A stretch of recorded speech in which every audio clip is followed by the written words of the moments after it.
मदत करतात देखून आम्ही तुमचे सदाकाळ उपकारी असतले। हांव चड उलयना, हांव फक्त इतलेंच सांगता की आयज हो जो होडी सिनेमा हांगासर प्रदर्शीत जाता, जाचो हांगासर प्रिमियर शो जाता, नामनेचे दिग्दर्शक गजेंद्र अहिरे हे ह्या महोत्सवाच्या सामक्या सुरवाती पासून आमकां साथ दितात, आमचे वांगडा आमकां मार्गदर्शन करतात, आमचे फाटीर सदांच हात दवरतात आणि मुंबईच्या फिल्म इंडस्ट्रींतल्या व्हडल्या व्हडल्या लोकां कडेन वळखी घडोवन हाडपाक, नव्या नव्या सिनेमा विशीं आमकां माहिती दिवपाक ते सदांच आमकां हातभार लायत असतात।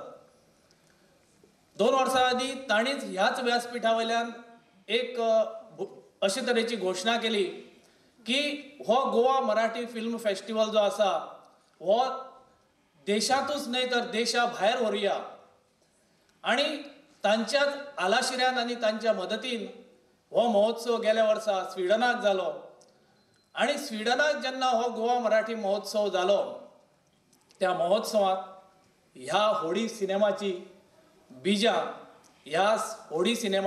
बिजां थंय रोयली आनी थंयच्यान ह्या होडी सिनेमाची तयारीची सगळी पूर्व तयारी सुरू जाली आनी म्हणून गोवा मराठी फिल्म फेस्टिवल,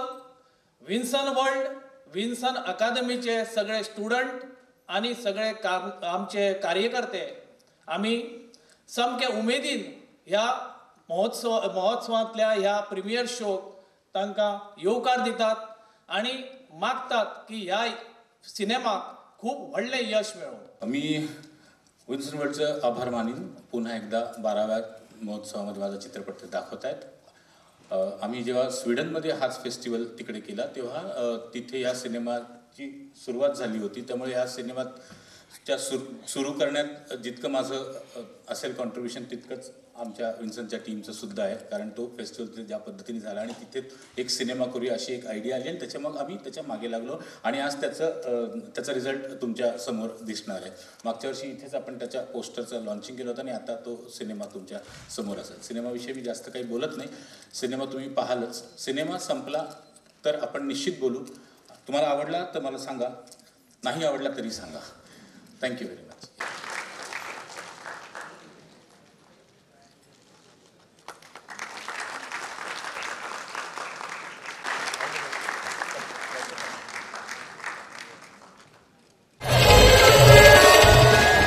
चित्रपट महोत्सव गोव्यात सध्या चालू आहे आणि अशा काही कलाकारांबरोबर आम्ही बोलतो आहेत आणि आता सध्या जे माझ्याबरोबर आहे त्याचा मी मोठा फॅन आहे। एक गाणं मी हल्ली बघितलं होतं, देवाक काळजी आणि मला वाटतं हे गाणं एवढं माझ्या मनात रुतलं आहे। ह्या गाण्याची म्युझिक आणि ॲक्टिंग मधून मला खूप काहीतरी बघायला असं मिळतं ह्या गाण्यामधून आणि तेच ॲक्टर आमच्याबरोबर शशांक शिंदे सर आमच्याबरोबर आहे। Sir welcome to the show.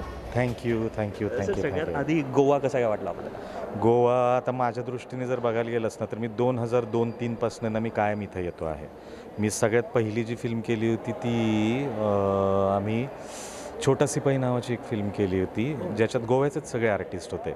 त्याच्यामध्ये गोवा मुक्तीसंग्रामाच्या ह्याच्यावरची फिल्म होती। जोजे नावाचा मुलगा आहे आणि ज्यांनी इंडियन आर्मीला मदत केली होती। आय थिंक सो 2001 किंवा 2002ची गोष्ट आहे। तेव्हापासून मी रेग्युलर गोव्यामध्ये येतो, त्यामुळे मला गोव्यात आल्यावरती वेगळं काही वाटत नाही। घरात आल्यासारखाच परत फील येतो इथे।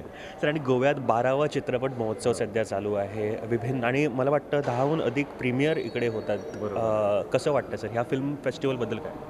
मला गंमत वाटते ना याची की गोवा राज्याची तशी भाषा म्हणून कोकणी भाषा आहे। भौगोलिकदृष्ट्या महाराष्ट्राला फारच जवळचा आहे गोवा, तरीसुद्धा दुसऱ्या भाषेच्या राज्यामध्ये तशी बघायला गेलंच तर दोन्ही भाषा आपण बोलतो, पण तरीसुद्धा ती तशी परकीय भाषा आहे आणि त्या भाषेचा सन्मान करण्यासाठी म्हणून एक मराठी चित्रपटाचा आणि फक्त म्हणजे एक्सक्लुझिव्हली फक्त मराठी चित्रपट असतील ह्याच्यामध्ये असं बघितलं जातं आहे आणि ही खरोखर कौतुकास्पद गोष्ट आहे असं मला वाटतं। आणि मुळात आमच्यासाठी माझ्यासाठी म्हणजे एक हे होतं की आल्यानंतर खूप सारी लोकं भेटतात आजूबाजूला आणि या काळामध्ये शूटिंगचाही तसे फार काही शूट्स वगैरे नसतात आणि चर्चा होतात लोकांची की इतके वर्षभर काम करत असतो आपण काय, पण त्याचे फीडबॅक येत नसतात. मग फिल्म जरी केलं तरी प्रीमियरला वगैरे तसे फीडबॅक येत नाही. इथे मला सगळ्यात गंमत अशी वाटते ना की ऑडियन्सची डायरेक्ट म्हणजे इंटरॅक्शन होते आणि ऑडियन्स सांगतं तुम्हाला इथे की हे आम्हाला आवडलं, हे नाही आवडलं, तुमची मागच्या वर्षीची फिल्म बरी होती, आमची मागच्या वर्षी हुकली फिल्म, थिएटरला हुकली फिल्म आता आम्ही इथे बघितली. त्यामुळे ही जी इंटरॅक्शन होती ना ती मला फारच चांगली वाटते आहे.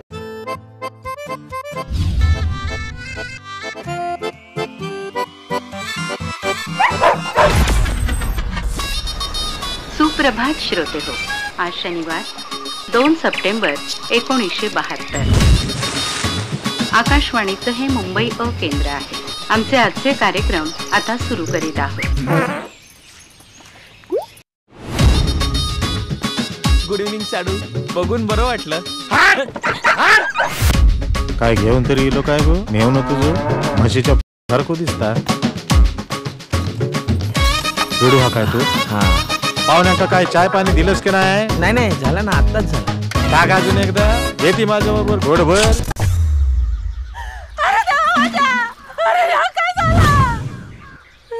काय गो आरडतेस किती? अरे मधुभाऊन रेडू घेऊच्या आधी तातूच्या घरात रेडू इलो.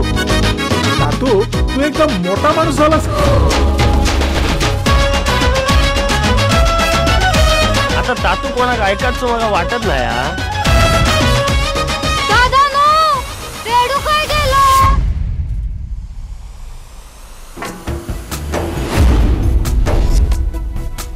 काय झालं रे तुझ्या रेडूचं? तातू खुळावलो की काय रेडू साठी? रेडू घेऊन पतच खाय कापून टाकीन मायच. सपन पडलं वाटतं. लागला काय हो साडू?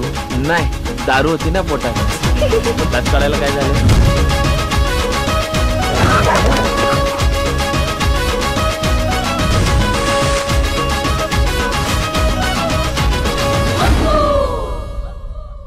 आणखीन एक चांगल्या आर्टिस्टने पण इकडे सांगितलं की थिएटर आर्टिस्ट जेव्हा इकडे परफॉर्म करतात किंवा फिल्म, इकडचे जे प्रेक्षक आहेत ते क्रिटिकली खूप चांगल्या तऱ्हेने तुम्हाला सांगतात की बाबा हा चांगली आहे तर बाबा कशी चांगली आहे आणि वाईट आहे तर का वाईट आहे. या प्रेक्षकांबद्दल काय बोल? मी आत्ता तेच म्हटलं ना, प्रेक्षकांना अत्यंत सजग असा प्रेक्षक आहे आणि तसं जर बघितलं ना तर गोमंतकामधला प्रेक्षक आणि गोमंतकातून येणारे कलाकार ह्यांची हे तुम्हाला डिस्टिंक्टली तुम्ही वेगळे काढू शकता.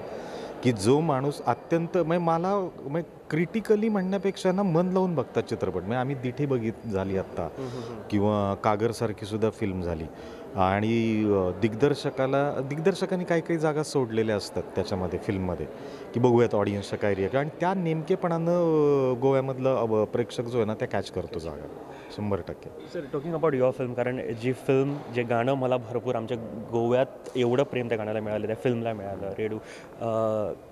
एक्झॅक्टली म्हणजे तो क्वेश्चन जो आहे इमोशनल क्वेश्चन तो लोकांपर्यंत पोहोचवण्याचा प्रयत्न एकदम सफल झाला, काय म्हणाला?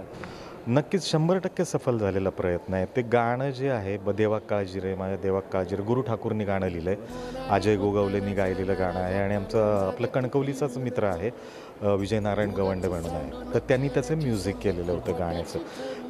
टू बी ऑनेस्ट ज्यावेळेला गाणं मी ऐकलं होतं किंवा शूट करत होतो आम्ही गाणं ज्यावेळेला आणि मी तुकड्या तुकड्यात ऐकत होतो गाणं, मला अजिबात कल्पना नव्हती की हे इतकं भिडणारं गाणं आहे. मी ज्यावेळेला पहिल्यांदा ऐकलं गाणं ते पूर्ण ऐकलं आणि मी बघितलं त्यावेळेला मी त्या गाण्याच्या प्रेमामध्ये पडलो. आणि तू म्हणालंस तसं ते इमोशनल क्वेश्चनला त्या फिल्मबद्दल काहीतरी बोला सर. मी आता टू बी ऑनेस्ट मी तुला सांगतो की मी आधम केली होती 2.5-3 वर्षापूर्वी. मला त्याच्या मेमरीज फार नाही आहे आत्ताच्या ह्याच्यामध्ये, पण त्यावेळेला मी अगदी मला जे आठवतं त्याच्या ह्याच्यानुसार जर सांगायचं झालं ना तुला तर ती गोव्यामध्ये ज्या पद्धतीने पर्यावरणाचा ऱ्हास चाललेला आहे की माईन्स होत्या की मॅग्नेशियमच्या माईन्स होत्या त्या बंद केल्या गेल्या किंवा त्याच पद्धतीने पुण्याच्या आसपास किंवा महाराष्ट्रामध्ये सध्या वाळूबंदी आहे. सध्या म्हणजे 10 वर्षापासून जिथे आहेत ना सँड बेडच नाहीचं झाले नदीतून. पाण्याची जी परंपरा जी आता वानवा झाली ना ती ज्या पद्धतीने सँड नाहीशी होती म्हटल्यावरती गव्हर्नमेंटनी सँडवरती बॅन केलं. सँडवरती बॅन केल्यानंतर लोकांनी डोंगर फोडायला सुरुवात केली. ते डोंगर फोडून तिथे क्रशर्स बसवले आणि ते क्रशर्समधनं जी बारीक पावडर यायची ती वाळू म्हणून वापरली जायची. आणि निश्चितपणानं येणारा म्हणजे कमी कष्टातून येणारा जास्तीत जास्त पैसा आहे, ज्याच्यामध्ये आपण निसर्गाचा ऱ्हास करतो आहोत, ज्यामध्ये इझी मनी आल्यानंतर येणारे जे काही प्रॉब्लेम्स आहेत, म्हणजे गुंडगिरी असते किंवा पैशामध्ये इन्व्हॉल्व, म्हणजे माणसाचं माणूस पण विसरून जनावरासारखं वागायला सुरुवात होते त्याच्यामध्ये. तर त्याच्यावरती भाष्य करणारी फिल्म आहे, म्हणून ती अधम आहे.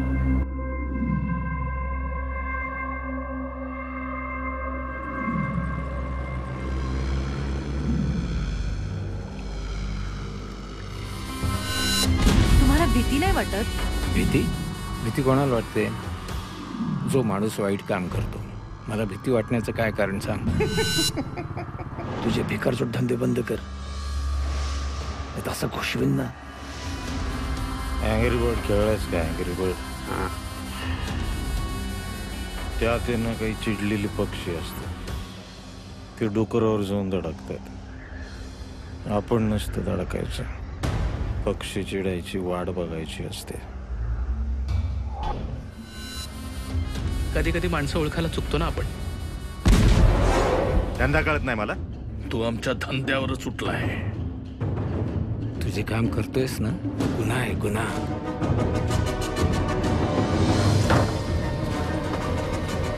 चिता चाळत ठेव तिला.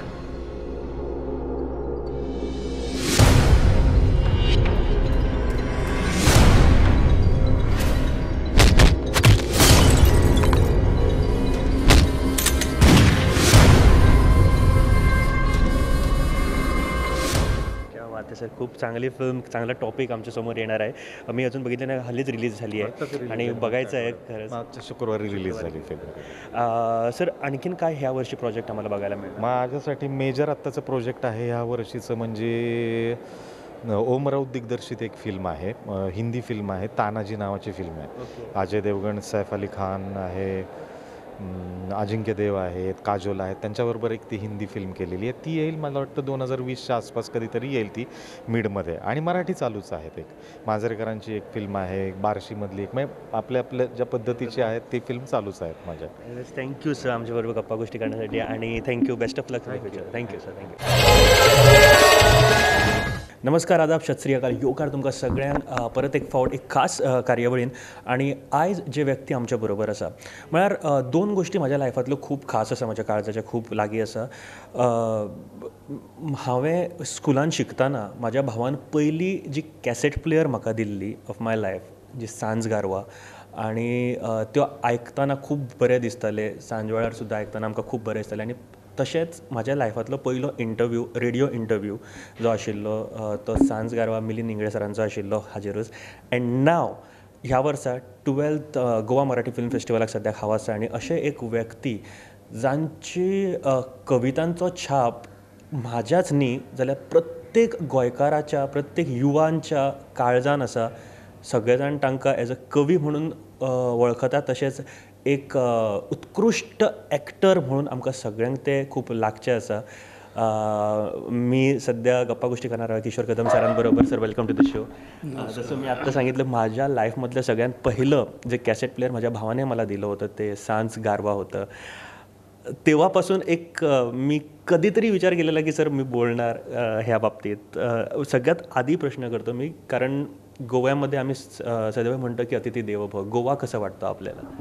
गोवा मला नेहमीच आवडत आलेला आहे. मी याच्या आधी खूप वेळा गोव्याला आलेलो आहे. And in Mumbai I am born and brought up on the sea shore. एका फिशरमॅन विलेजमध्येच मी लहानाचा मोठा झालो आहे. त्याच्यामुळे समुद्र हा माझ्या लाईफचा अपरिहार्य भाग आहे. आणि माझ्या शाळेमधनं 4थ्या मजल्यावर बसल्यानंतर सुद्धा समुद्र दिसायचा. सकाळी उठल्यावर त्याची गाज ऐकू यायची. रात्री झोपेपर्यंत समुद्र समुद्र समुद्रच आजूबाजूला असायचा. त्यामुळे गोव्याबद्दल खूप उत्सुकता होती, पण गोव्याला येण्याचा चान्स काही मिळत नव्हता. माझ्या देखत माझी सगळी मित्रमंडळी इथे पिकनिकसाठी यायची आणि माझं काहीतरी कारण होऊन मला जरा काहीतरी व्हायचं आणि मी येऊ शकत नव्हतं. पण एक दिवस अचानक when I was working with Govind Nihalani, ते डायरेक्टर, त्यांनी अचानक सांगितलं की आपल्याला उद्या गोव्याला जायचं आहे. आणि that too with him on flight पहिल्यांदा आलो आणि मारिओ मिरांडाची ॲड आम्ही शूट केली होती. एशियन पेंटची होती वाटतं ती, आणि मारिओ मिरांडाच्या घरी शूट केलं होतं. तेव्हा पहिल्यांदा गोव्याला आलो होतो. त्याच्यानंतर बऱ्याचदा गोव्याला आलो, नाटकाच्या निमित्ताने आलो, कवितेच्या निमित्ताने आलो, पावसाच्या निमित्ताने आलो, मित्रांच्या निमित्ताने आलो. गोव्याला येणं म्हणजे काही निमित्त शोधावं असं मला वाटत नाही. गोव्याला आल्यानंतर आपोआप निमित्त निर्माण होतात. तर Goa is a celebration place. गोव्यामध्ये आल्याबरोबर लगेच माणसाचा मूड समुद्रासारखा एकदम खळाळता आणि ओपन होऊन जातो, सेलिब्रेशनचा मूड होऊन जातो. आणि मी इफीला सुद्धा खूप वेळा आलेलो आहे, आणि मी डायहार्ड असा सिनेमा वॉचर आहे. त्याच्यामुळे मी 2-3 दिवसांसाठी येत नाही. मी इफीचे सगळे दिवस अटेंड करायला मिळणार असतील तरच मी फेस्टिवलला येतो.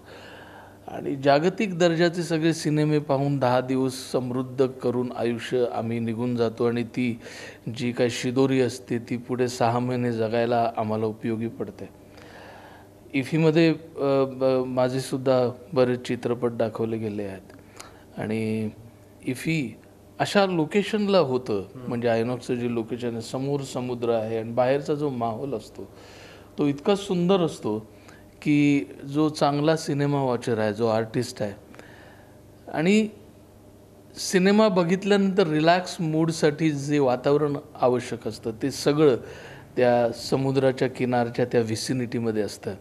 आणि म्हणून मला गोवा अनेक अर्थाने आवडतो. इथे नाटकाची परंपरा आहे, इथे गाण्याची परंपरा आहे, इफीची सिनेमाची परंपरा आहे. त्याच्यामुळे, आणि आमचा मित्र विष्णू वाघ हा माझा खूप जवळचा मित्र होता, आणि त्याच्या निमित्ताने सुद्धा आम्ही इथे खूप वेळा आलेलो आहे, काव्य होत्रेला आलेलो आहे.